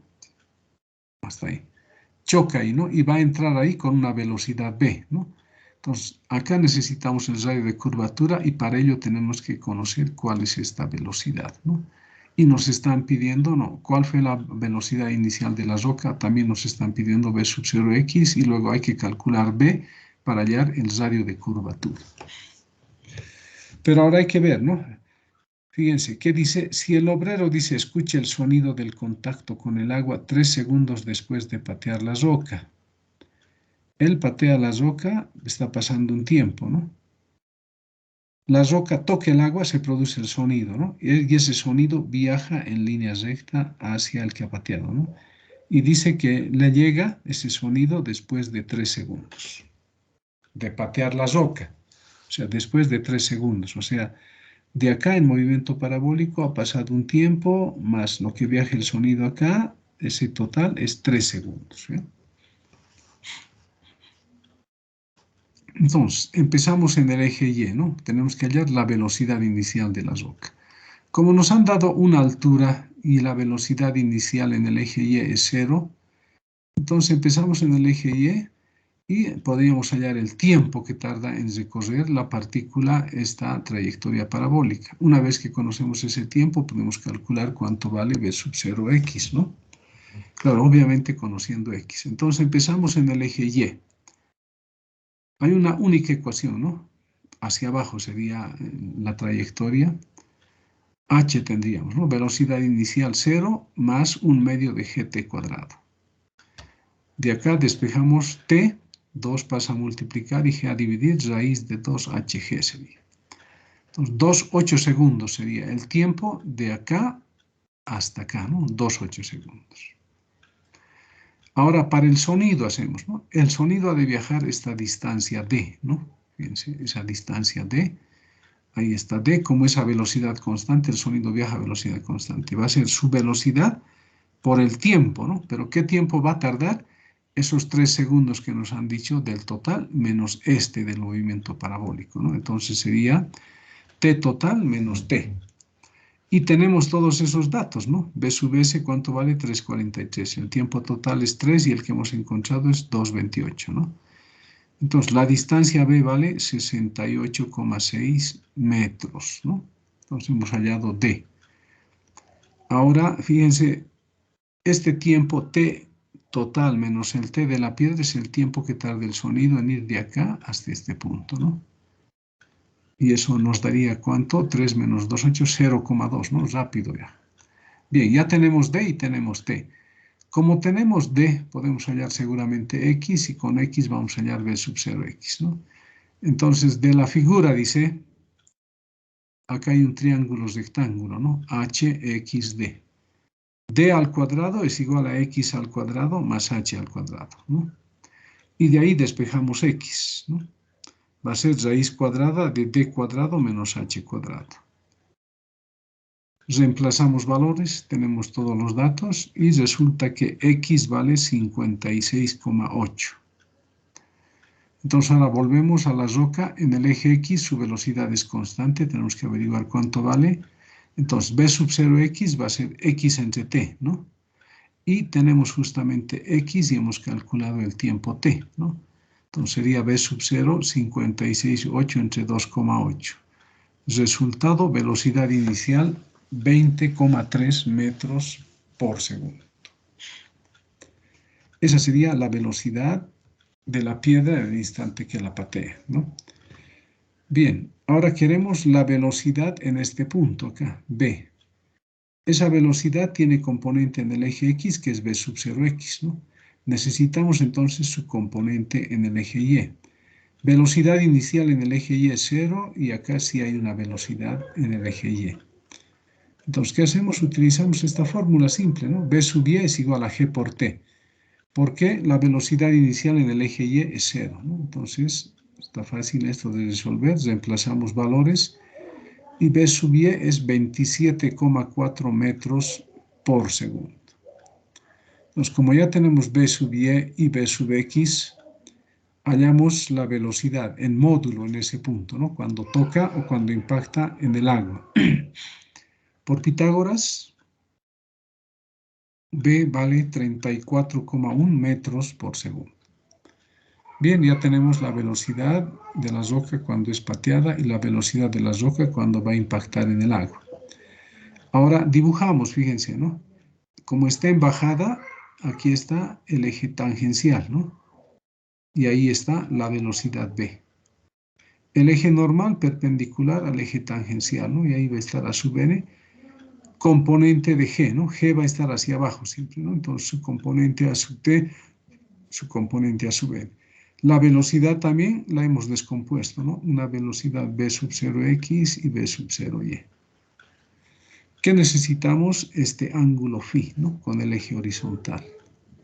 Entonces, como acá tenemos la componente en el eje X y la componente en el eje Y, aunque ya conocemos B, podríamos haber aplicado tangente, pero en este caso se está aplicando coseno de teta, ¿no? Coseno de teta va a ser B sub 0x entre B, ¿no? Y de ahí despejamos phi, es 53,5. Ya tenemos entonces en este punto el módulo de la velocidad y tenemos el ángulo. Ese ángulo por las perpendiculares se reproduce acá, ¿no? Ya conocemos también phi. Entonces ahora, al hallar el coseno de este ángulo phi, va a ser cateto adyacente a sub n entre la hipotenusa, que es la aceleración de la gravedad, ¿no? Y de ahí despejamos a sub n, g por el coseno de phi. Y además en ese punto la aceleración normal es la velocidad del módulo en ese punto al cuadrado sobre el radio de curvatura, ¿no? De acá despejamos el radio de curvatura y a sub n sabemos que es g por coseno, ¿no? Reemplazamos 2 en 1. Nos queda esta ecuación y aquí reemplazamos los datos y el radio de curvatura nos sale 199,5 metros cuando la roca toca el agua, ¿no? Entonces nos han pedido eso, el radio de curvatura cuando la piedra toca el agua, ¿no? O el radio de curvatura de la piedra al tocar el agua. Bien, sigamos, ya nos falta poco acá. Un cañón antitanque, dice, está ubicado en el borde de una meseta a una altura de 60 metros sobre la llanura que la rodea. Ver la figura 1. Esta figura, acá hay una meseta a 60 metros de altura, acá hay un cañón antitanque, ¿no? Un cañón que dispara a los tanques, podemos decir, ¿no? Dice, la cuadrilla del cañón avista un tanque enemigo estacionado en la llanura. Entonces aquí hay un tanque enemigo que está estacionado, ¿no? A una distancia horizontal de 2,2 kilómetros del cañón, ¿no? Entonces, aquí está el cañón, su extremo, y el tanque está a esa distancia, ¿no? Estamos trabajando el cañón como partícula y el tanque como partícula. En el mismo instante, dice, la tripulación del tanque ve el cañón y comienza a escapar en línea recta de este con una aceleración de 0,9 metros por segundo. Entonces el tanque escapa a la derecha, ¿no? Con esa aceleración. Luego dice, si el cañón antitanques dispara un proyectil con una velocidad de salida de 240 metros por segundo y un ángulo de elevación de 10 grados sobre la horizontal, inciso A, dice, ¿no? ¿Cuánto tiempo esperarán los operarios del cañón antes de disparar para impactar al tanque? O sea, seguramente no pueden variar el ángulo ni la velocidad, ¿no? Porque si lo hacen ya cambiaría. Entonces tienen que guiarse en el tiempo, ¿no? Dice, si el cañón dispara, etcétera, ¿cuánto tiempo esperarán los operarios del cañón antes de disparar para impactar al tanque, ¿no? Y luego nos piden hallar el radio de curvatura del proyectil cuando impacta al tanque. Entonces, los datos hay que tomar en cuenta, hay que leer bien, ¿no? Lo que nos están pidiendo es hallar ¿Qué tiempo tienen que esperar los que manejan el cañón para disparar con esas velocidad y ese ángulo y haga impacto, ¿no?, en el tanque? Entonces, este gráfico es parte del enunciado. Nosotros hacemos nuestro esquema a partir de eso, ¿no? Entonces, la trayectoria del proyectil va a ser esta, ¿no? Tiene que ser esa, ¿no? Así. El tanque aquí empieza a acelerar y justo le va a caer cuando pase por este punto, ¿no? Entonces, este es nuestro esquema. Entonces, la distancia desde el cañón hasta donde va a impactar al tanque se llama X, ¿no? Fíjense, X. Nos han dado esta otra distancia, ¿no?, entre el tanque que está en reposo y el cañón, D le hemos llamado, ¿no? Entonces acá, esta distancia, X sub T, va a ser la distancia que va a avanzar el tanque, ¿no?, hasta ser impactado. Y el nivel de referencia va a estar acá, ¿no?, en tierra. Entonces, primero hay que resolver, ¿no?, lo del tiempo. Una vez que vamos a conocer el tiempo, podemos calcular qué velocidad va a tener el proyectil acá en el momento del impacto. Entonces, para el proyectil, dice, en el eje Y, ¿no?, utilizamos esta ecuación que tiene posición inicial y posición final, ¿no? Entonces, nuestra posición inicial va a estar acá, ¿no?, a 60 metros de altura. Y nuestra posición final va a ser acá. ¿A qué altura del nivel va a estar? A una altura 0, ¿no? Su velocidad inicial en el eje Y, v sub 0 seno de t por teta o por t, menos un medio de gt, porque es subida y bajada, ¿no? Entonces, la posición del punto Y es h, ¿no?, la posición inicial, y la posición final es 0. Entonces, a partir de esto, fíjense, ¿qué incógnita tengo? H es conocido, v sub 0 es conocido, el ángulo es conocido, la incógnita es t. Entonces, con esto estamos calculando qué tiempo tarda el proyectil en llegar de este punto hasta este punto, ¿ya? Entonces, ordenamos esto, reemplazamos valores y me da esta ecuación cuadrática, ¿no? 49t cuadrado menos 41,7t menos 6 igual 0. Resolvemos en la calculadora, da dos tiempos, uno es negativo, el otro positivo, tomamos en cuenta este, 9,76. Entonces el proyectil desde acá hasta acá tarda 9,76 segundos, ¿no? Bien, ya hemos calculado el tiempo. Ahora en el eje X. En el eje X va a recorrer esta distancia X, ¿no?, que también la podemos calcular, ¿no?, porque ya conocemos el tiempo. Reemplazamos y esa distancia X vale 2.306,8 metros. Bien, ya conocemos la distancia X, ¿no? Como conocemos D, ahora podemos averiguar cuánto vale esa distancia XT. Fíjense, D más XT es igual a X. De ahí despejamos XT, va a ser X menos D. 106,8 metros. Entonces el tanque se va a mover 106,8 metros. Y como el tanque se va a acelerar, anotamos eso, ¿no?, su ecuación. X sub T, como parte del reposo, va a ser un medio de la aceleración por el tiempo al cuadrado, pero el tiempo del tanque, ¿no? Entonces, como ya tenemos xt, nos han dado la aceleración del tanque, de acá despejamos t, ¿no?, t sub t. ¿Y cuánto nos da? Nos da 15,4 segundos. Entonces, esta distancia el tanque la recorre en 15,4. Y el proyectil tarda 9, tantos. Entonces, ¿qué tanto tiene que esperar el que dispara de aquí? Hay que hacer la diferencia del tiempo del tanque menos el tiempo que va a tardar el proyectil en llegar a ese punto, ¿no? Entonces dice, para el proyectil, ese delta de tiempo, el tiempo que tienen que esperar los operarios es t total menos t, ¿no? Entonces, 15,4 segundos menos 9,76 da 5,64 segundos. Y hemos calculado el tiempo, ¿no?, lo que nos han pedido, qué tiempo hay que esperar. Ahora, para el proyectil en el eje Y, ya conocemos su velocidad en el eje X, ¿no? Acá nos han dado su velocidad inicial, en el eje X conocemos y también en el eje Y. ¿Ya? Perdón, eje X y eje Y. Pero aquí la velocidad en el eje X del proyectil, acá también se repite, es la misma, ¿no? ¿Qué necesitamos? La velocidad final en el eje Y en este punto. Entonces anotamos, ¿no? B sub y igual a velocidad inicial en y menos g por t. Esta velocidad inicial es 240 por el seno de 10, ¿no? Es b sub 0 por seno de 10 grados. Menos G98 y menos el tiempo, ¿no? 9,76. El que era para el proyectil, ¿no? El de acá, el que hemos encontrado, 9,76. Y esta velocidad B sub y nos da menos 53,9. Está bien, negativo porque está en bajada, ¿no? Metros por segundo.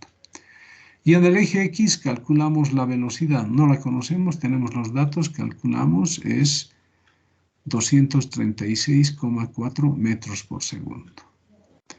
Entonces, ¿cuál va a ser el módulo de la velocidad en el punto de impacto por Pitágoras, ¿no? B va a ser igual a B sub 0x más BIE al cuadrado. Reemplazamos, nos da 242,5. Y como vamos a necesitar el ángulo en ese punto, aplicamos la tangente de phi, componente en el eje Y, pero con su valor positivo, cuidado, estén colocando menos, ¿no? Entre su velocidad en el eje horizontal, ¿no? Y el ángulo da 12,8 grados. Y aquí, como ya conocemos cuánto nos va a dar, ya no necesito hacer lo que hicimos antes, ¿no? El radio de curvatura va a ser b al cuadrado sobre g coseno de phi. Reemplazamos valores y nos da 6.151,9 metros, ¿no? Es el radio de curvatura. Bien. Y tenemos este último ejemplito, ¿no? Dice, un cohete lanzado verticalmente hacia arriba a partir del reposo, ¿no? Este es el cohete, ¿no? Ver la figura, dice más abajo, ¿no? Tiene una velocidad, fíjense, v 6t. Entonces este cohete, desde que parte, se rige a esta ecuación su velocidad. Donde v está en metros y t en segundos, dice, ¿no? Simultáneamente, dice, ¿no? Entonces acá este va a partir y simultáneamente un avión que vuela horizontalmente a 60 metros por segundo a una altura H200 dispara un proyectil contra el cohete, ¿no? Ver la figura, dice, ¿no? Dice, determinar el radio de curvatura del proyectil cuando impacta al cohete, ¿no? Entonces el cohete parte de acá y justo cuando parte el piloto de acá dispara un proyectil, ¿no? Entonces el proyectil traza esa trayectoria y este otro proyectil esta otra, ¿no? Nos dicen a qué altura está, nos dan la velocidad del avión, ¿no? Vuela horizontalmente a 60 metros por segundo. Bien. Entonces primero nos dicen cuándo impacta, ¿no? Necesitamos el tiempo de impacto y qué velocidad tiene el proyectil en ese punto. Ahí está el gráfico, esto es H. Cuando este cohete ha subido esa altura, ha recorrido una distancia Y, mientras que el proyectil en ese tiempo ha bajado esta altura Y sub P, ¿no? Entonces, para el cohete necesitamos esta suposición. Como nos han dado la velocidad, recordamos que la velocidad es derivada de Y con respecto del tiempo. Una ecuación diferencial y a partir de ella puedo hallar cuál es la posición, ¿no? Diferencial de t pasa a multiplicar, es fácil esto. Integramos al instante cero parte del origen acá y resulta que la posición de este cohete es 3t cuadrado. Entonces, esa sería nuestra ecuación 1. Ahora, para el proyectil en el eje vertical. En el eje vertical su velocidad inicial es 0, ¿no? Entonces, como es hacia abajo y es sub p, ya de proyectil bien esto, va a ser 1/2 de gt, ¿no? Entonces, aparte de eso, este h minúscula va a ser igual a la suma de estas dos distancias, ¿no? Entonces ahí anotamos de la figura y va a ser h menos y sub p, ¿no? Es lo mismo. Entonces tenemos un sistema de 3 ecuaciones con 3 incógnitas. Hay que fijarse en las incógnitas. Para resolver, ¿qué vamos a hacer? Vamos a reemplazar 1 y 2 en 3, ¿no? Reemplazamos 1 y 2 en 3 y la incógnita es el tiempo, ¿no? Despejamos raíz cuadrada, reemplazamos valores y el tiempo nos da 5 segundos. Nos han pedido, a ver, simultáneamente, no nos han pedido el tiempo, pero hace falta, ¿no? Entonces ya conocemos el tiempo. Entonces ahora, ¿qué necesitamos averiguar? La velocidad del proyectil simplemente en el eje Y, ¿no? Como su velocidad inicial es 0, entonces sería V sub Y, G por T, ¿no? 9,8 por 5, 49 metros por segundo. En el eje Y, la velocidad, ¿cuál es? Esa que hemos encontrado, y en el eje X su velocidad es V, ¿no? La que nos han dado inicialmente. Entonces, por Pitágoras hallamos esa velocidad que le llamamos U, ¿no? Va a ser V cuadrado más V sub Y cuadrado, da 77,5. Y como hay componente vertical y tenemos la componente horizontal, B, hallamos tangente, ¿no? Y de ahí teta va a ser el arco tangente B sub Y entre teta. Bueno, puede confundir este ángulo, ¿no? Es como a veces el ángulo fuese en el punto inicial. Cambiaremos esto, le llamaremos phi, o cualquier otro ángulo, ¿no? Phi. Entonces, phi nos va a dar 39,2 grados. Y en base a eso, la aceleración normal es g por coseno, eso es igual a U al cuadrado sobre rho, de ahí despejamos rho, reemplazamos valores y el radio de curvatura es 790,9 metros. Bien, esos serían los problemas de esta parte de movimiento parabólico, ¿ya? Si se les pregunta, les van a pedir radio de curvatura en general, ¿no? O tal vez les pidan la aceleración normal. La tangencial también podría ser, ¿no? Depende, pero más está relacionado con el radio de curvatura. Bien, les mandaré también estos apuntes para que ustedes los tengan.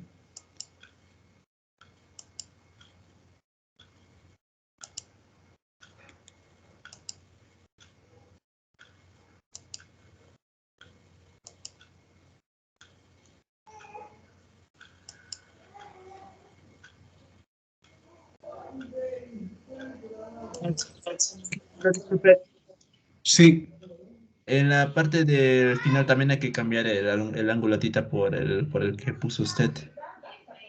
sí, acá. Acá es phi, ¿no? Gracias. Acá también había que cambiar phi, ¿no? Aquí, phi. Y esto también acá, phi. Ahora sí, ahora está bien. Bien, ya les he mandado, ustedes pueden corregir este angulito, ya les he mandado todo. Entonces el día lunes vamos a hacer problemas de opción múltiple, los vamos a analizar ya para que se den cuenta. Cuando les dicen aceleración tangencial 0, eso significa que el módulo de la velocidad es constante, etcétera. Vamos a hacer todo un repaso de preguntas de opción múltiple, ¿ya? Y después vamos a terminar con movimientos relativos, ¿no? Bien, eso sería todo por hoy. Pueden desconectarse. Hasta luego, ingeniero, se cuida. Hasta luego, ingeniero. Gracias, ingeniero. Hasta luego. Hasta luego. Hasta luego, Hasta luego, Hasta luego, ingeniero. ingeniero, buenas noches. Hasta luego.